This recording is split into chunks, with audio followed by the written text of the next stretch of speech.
ఇదెక్కడ తగిలినదప్పా మనకి? ప్రతి విషయంలో ఎదురు తగులుతాండది. అవునమ్మా, ఆబ్దికం జరిపించకూడదని మనం ఎన్ని ప్రయత్నాలు చేశాం, అయినా దగ్గరుండి మరి అన్నీ జరిగేలా చేసింది. ఎక్కడ తండ్రి కొడుకులు కలిసిపోతారో అని మనం ఈ కిడ్నాప్ డ్రామా ఆడితే అది కూడా తెలుసుకొని నన్ను ఫాలో అవుతూ నీ దగ్గరికి వచ్చింది.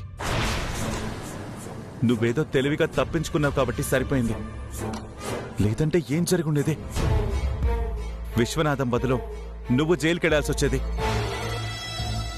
ఇన్నాళ్ళు నీ ప్రేమంతా నాటకమని శివకు కూడా తెలిసిపోయేది. పోనీ నువ్వు దెబ్బలు తిన్నావు, విశ్వనాథం జైల్లో ఉండొచ్చు అనుకుంటే బెయిల్ మీద బయటికి తీసుకొచ్చేసింది. ఇదంతా మనం ఆడుతున్న నాటకం అని చెప్పి రేపెప్పుడైనా శివని నమ్మించేసినా నమ్మించేయచ్చు. లేదప్పా, అట్టా జరిగేదానికి వీల్లేదు. అవునమ్మా, వీల్లేదమ్మా. ఇలాగే వదిలేస్తే ఆ ఈశ్వరి అనంత పని చేస్తుంది. ఏదో ఒకటి చేయాలమ్మా. అక్క ఎలా ఉంది అక్క ఇప్పుడు? అయినా అంత పెద్ద దెబ్బలు తగిలితే విశ్రాంతి తీసుకోకుండా ఇక్కడేం చేస్తున్నావు నువ్వు? అక్క అక్క వదలక్క, ఊపిరాడలేదక్క. అక్క వదలక్క, అక్క వదలక్క, ఊపిరాడట్లేదు అక్క. మేము కిడ్నాప్ నాటకం ఆడిండామని ఈశ్వరికి ఎందుకు చెప్పినావు మే? నేనెప్పుడు చెప్పానక్క? అమ్మ తోడక్క, నాకేం తెలీదు అక్క, వదలక్క. అయితే ఈశ్వరికి ఎట్టా తెలిసినదే? నిజంగా నన్ను నమ్మక్క, నేనెప్పుడు చెప్పానక్క? అక్క వదలక్క, వదిలే అమ్మా. పిన్ని గొంతు పట్టుకుంటే ఏమొస్తుంది? వదలక్క. ఆ ఈశ్వరులకు పట్టుపట్టాలి గాని. అమ్మా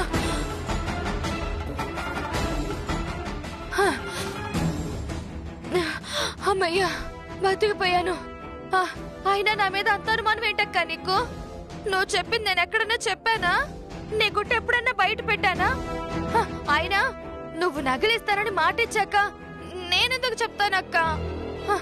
సరే గాని నగలు ఎప్పుడు ఇస్తావక్క? నీ పిండం పెడతాను, అర్థమైనదా? అర్థమైందక్క, నువ్వేదో టెన్షన్ లో ఉన్నట్టున్నావు. నేను మళ్ళీ వస్తానులే. అమ్మో,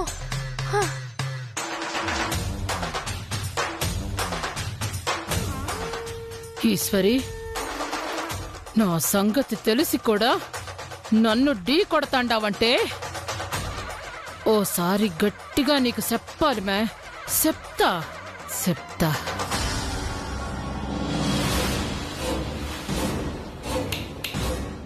మే ఈశ్వరే,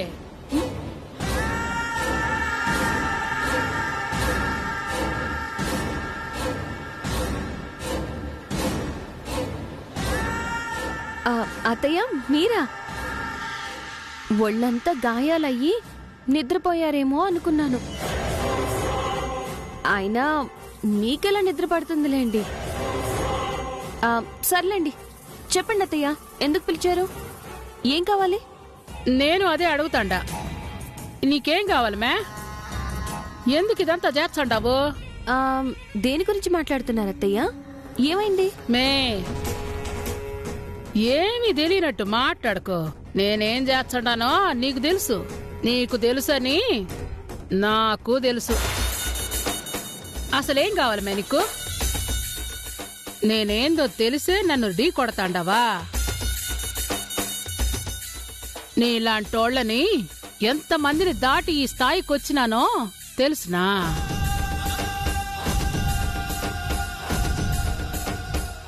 అవును మే, మొత్తం చేర్చండేది నేనే. ఆ తండ్రి కొడుకుల్ని కలవనివ్వను. శివని నా చెప్పు చేతుల్లో పెట్టుకుంటా. పిచ్చి పిచ్చి ప్రయత్నాలు చేయబాక. ఎందుకత్తయ్యా ఈ విషయం చెప్పడానికి అంత ఆవేశపడిపోతున్నారు? ఇదంతా చేస్తుంది మీరేనని అందరికీ తెలుసు.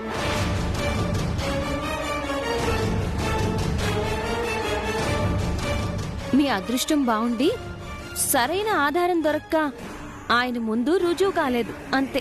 రుజువు చేర్చావా? ఏం రుజువు చేర్చావో చెయ్యమే. ఆ రోజు పీటల మీద పెండ్లాగిపోతే నేను దయదలిస్తే నా కొడుకు నీ మెళ్ళో తాళి కట్టినాడు. పెండ్లైనాదా, కాపురానికి వచ్చినామా, పిల్లల్ని గాని ఇంటి పని చేసుకున్నావా అన్నట్టుండాలా. అంతకు మించి వేరే ఏది ఆలోచించకూడదుమే. అసలు నేను చేసిన మేలుకి నీ స్థానంలో ఎవరున్నా నా కాళ్ళ దగ్గర పడుండేటోళ్ళు. కానీ నువ్వు నాకే ఎదురు తిరుగుతుండావామే. చేసిన మేలు మర్చిపోయి ఉండావు కదూ. మర్చిపోలేదు అత్తయ్యా. మర్చిపోలేదు కాబట్టే తాళి కట్టినందుకు ఆయనకి భార్యగా ఉన్నా, ఈ ఇంటి కోడలుగా బాధ్యతగా ఉన్నా. అందుకే ఈ కుటుంబానికి ఎవరు అన్యాయం చేయాలని చూసినా తట్టుకోలేకపోతున్నాను. అంటే నాకే ఎదురొచ్చావా? నాకే ఎదురొచ్చావా? ఈ అమ్మాజీని ఒకవైపే చూసుండావుమే, ఇంకొక వైపు చూడాలనుకోబాకు, మసైపోతావు. నన్ను మీరు చాలా తక్కువ అంచనా వేస్తున్నారు అత్తయ్యా. మీరు ఎవరినైతే మీ గుప్పెట్లో ఉంచుకోవాలనుకుంటున్నారో, ఎవరినైతే మీ ఆయుధం అనుకుంటున్నారో అతను నా భర్త అన్న సంగతి మీరు మర్చిపోతున్నారు. నేను ఆయనలో సగానన్న సంగతే మీరు మర్చిపోతున్నారు.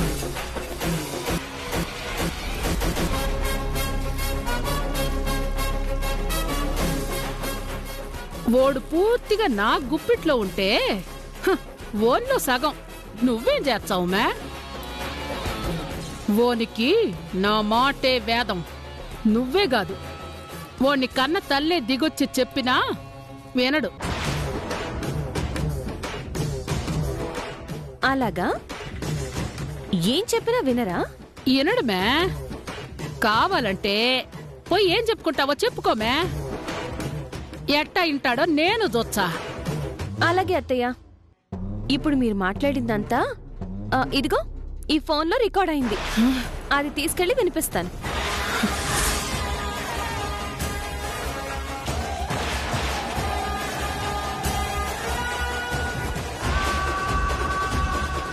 రికార్డు చేసినావా? ఎప్పుడు చేసినావు మే? ఏది చూపించు.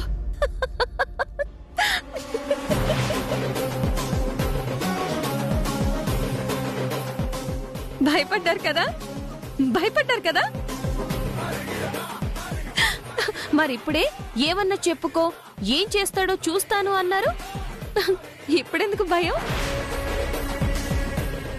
నిజంగా నేను ఇదేది రికార్డ్ చేయలేదు. మీకు కూడా భయం ఉందని రుజువు చేయడానికే చెప్పా. భయపడిపోయారు. ఆయన మీ మాటలు వింటున్నారంటే కారణం మీరు ఆయన మీద చూపిస్తున్న ప్రేమ నిజమని నమ్ముతున్నారు కాబట్టి. అదే అబద్ధమని తెలిస్తే ఏం జరుగుతుందో ఈ ఒక్క క్షణం మీ మొహంలో కనిపించిన భయంలో తెలిసిపోయింది. మన అసలు రంగు బయటపడ్డానికి ఎంత సమయం పట్టదత్తయ్యా? మనది కాని ఒక్క క్షణం చాలు. కాబట్టి ఆయన తల్లిదండ్రుల ప్రేమకి ఆయన్ని దూరం చెయ్యొద్దు. లేదు ఇలాగే ఉంటానంటే మీ ఇష్టం అత్తయ్యా. నేను నా భర్తకి నిజమైన ప్రేమ దక్కాలని చూస్తాను. ఇక మీ భవిష్యత్ అనేది మీ అదృష్టం మీదే ఆధారపడి ఉంటుంది.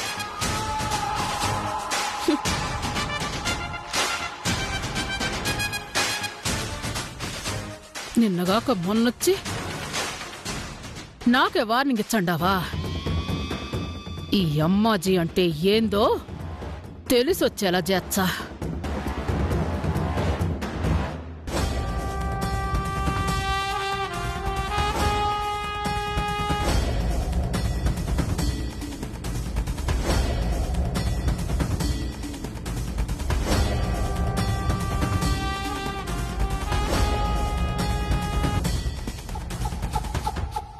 క్యాబ్ ఒక్కటి కూడా బుక్ కావడం లేదేంటి?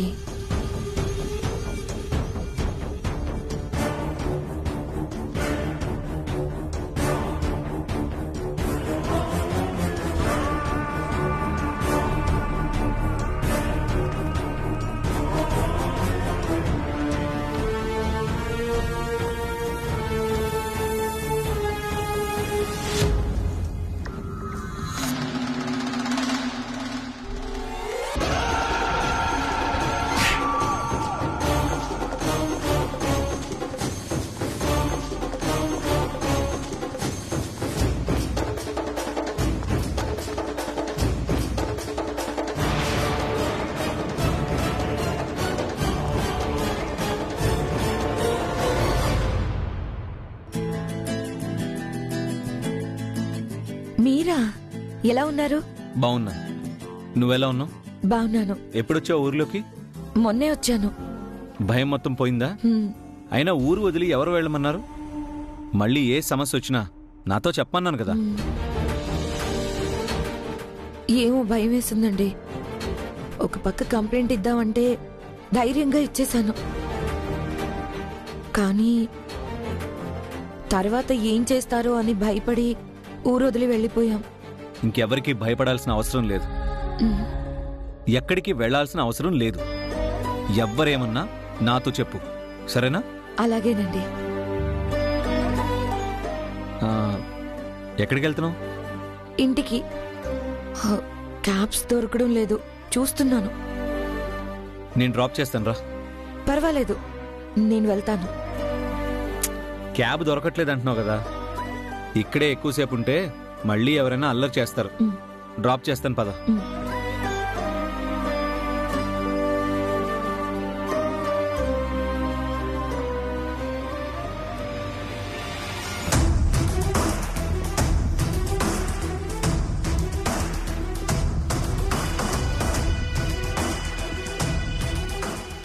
అవును మే, మొత్తం చేర్చండేది నేనే.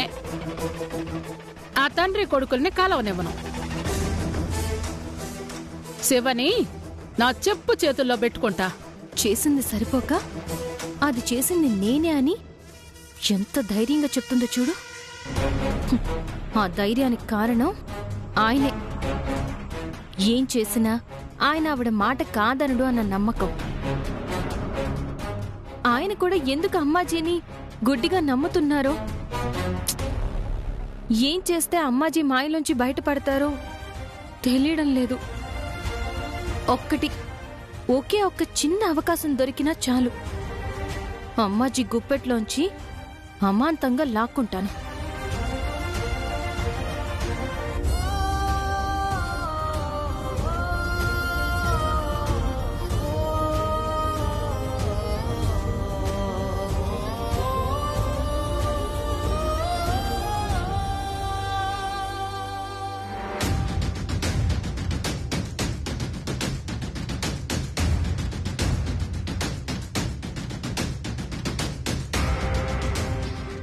ఆ అమ్మాయి ఎవరు?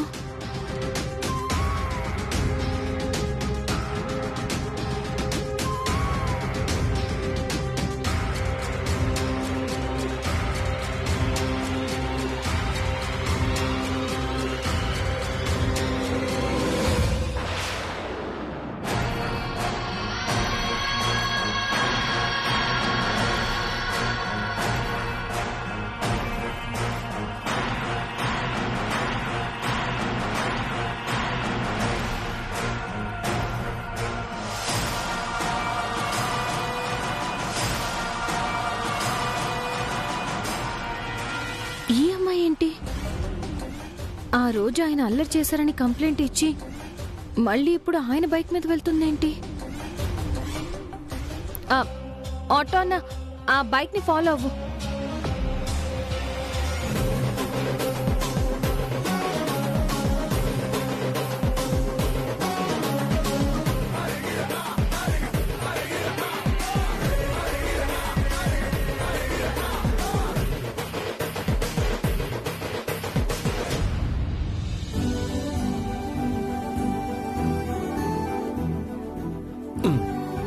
చాలా థ్యాంక్స్ అండి. పర్వాలేదు. చెప్పిందంతా గుర్తుంది కదా. మ్. ఏ సమస్య వచ్చినా నాకు ఫోన్ చేయి. అలాగేనండి. ఓకే. ఇక్కడ ఆపండి అన్న.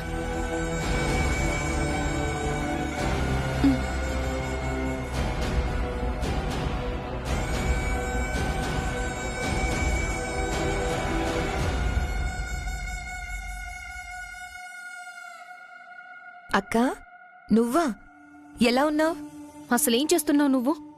కొంచెమైనా బుద్ధుందా నీకు? ఏమైందక్కా? ఏమైందా?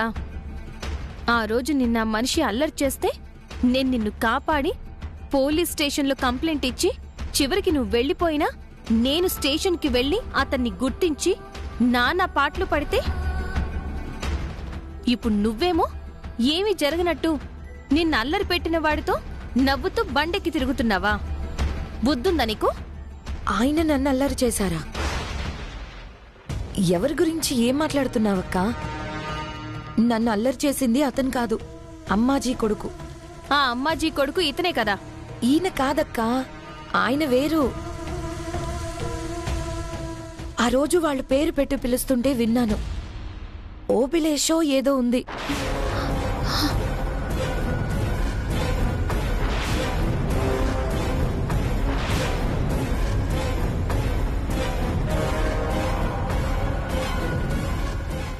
నిజంగా ఆయన కాదా? నిజమక్కా. లేకపోతే అల్లరి చేసిన అబ్బాయితో ఏ అమ్మాయినా మళ్ళీ మాట్లాడుతుందా? ఆ రోజు నన్ను ఓబిలేష్ అలా అల్లరి చేస్తుంటే ఈయనే వచ్చి కాపాడారు, ధైర్యం చెప్పారు.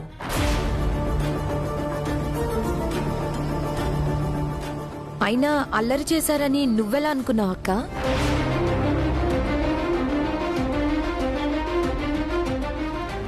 అర్థమైంది. ఆ రోజు నువ్వు వచ్చేసరికి ఆయన నా దగ్గర నుండి పరిగెత్తుకుంటూ వెళ్లారు కదా. నన్ను అల్లరి చేస్తూ నువ్వు రావడం చూసి వెళ్లిపోయారనుకున్నావు కదా.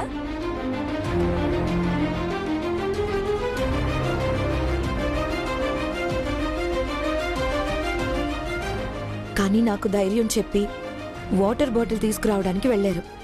ఇంతలో నువ్వు వచ్చి తీసుకెళ్లావు. ఎంత పని చేశాను! అమ్మాజీ కొడుకొని తను చెప్పగానే ఆ క్షణంలో అక్కడే ఉన్న ఆయన్ని చూసి ఆయనే అల్లరి చేశారని పొరపాటు పడ్డాను. ఆయన చాలా మంచివారక్క. ఏ తప్పు చేసినా క్షమిస్తారేమో గాని ఆడవాళ్ల జోలికి ఎవ్వరొచ్చినా అస్సలు క్షమించరు.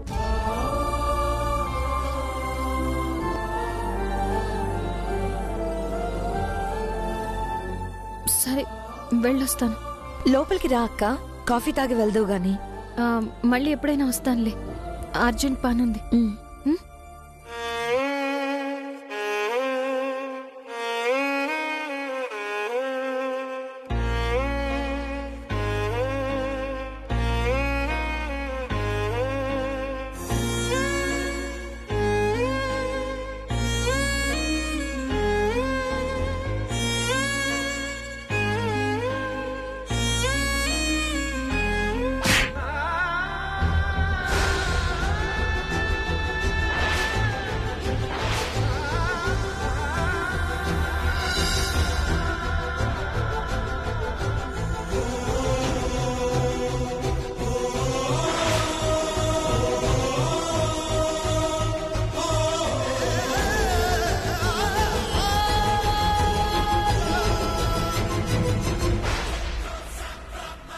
అయినా తమరేదో గౌతమ బుద్ధుడైనట్టు ఊరికే అరెస్ట్ చేసినట్టు కబుర్లు చెప్తారేంటి? మాలాంటి అమ్మాయిల జీవితాలతో ఆడుకునే వాళ్ళకి ఇదే కరెక్ట్. ఇక్కడ ఆపండి.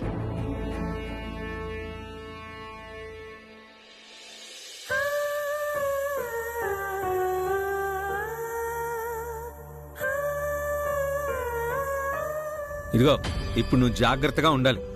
ఆ పని ఈ పని అంటూ తిరిగితే కుదరదు. హాస్పిటల్కి వెళ్ళి డాక్టర్ గారికి చూపించుకో. మందులవి సరిగ్గా వాడాలి, అర్థమైందా?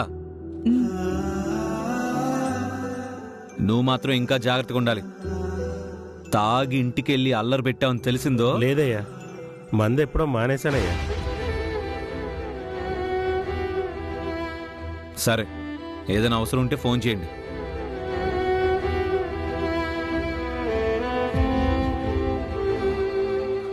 ఇదిగో, ఈ డబ్బులు ఉంచండి. దండాలయ్యా.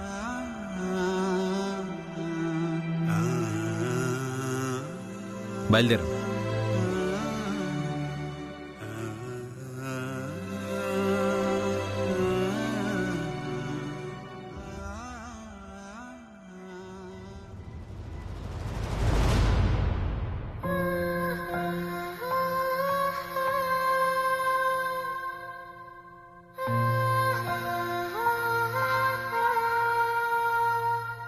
ఏంటోదినా ఇక్కడే ఉండిపోయావేంటి? లావణ్య, ఇప్పుడు ఒక గర్భవతి ఆవిడ భర్త వచ్చారే, వాళ్ళెవరు? ఏమో తెలీదోదినా. మరి మీ అన్నయ్య ఏంటి అన్ని జాగ్రత్తలు చెప్పి డబ్బులిచ్చి మరి పంపిస్తున్నారు? ఓ అదా, అదెప్పుడు మా అన్నయ్య చేసే పనేలే వదినా. తెలిసిన వాళ్ళు తెలియని వాళ్ళు అని సంబంధం లేకుండా అడిగిన వాళ్ళందరికీ సహాయం చేస్తుంటాడు.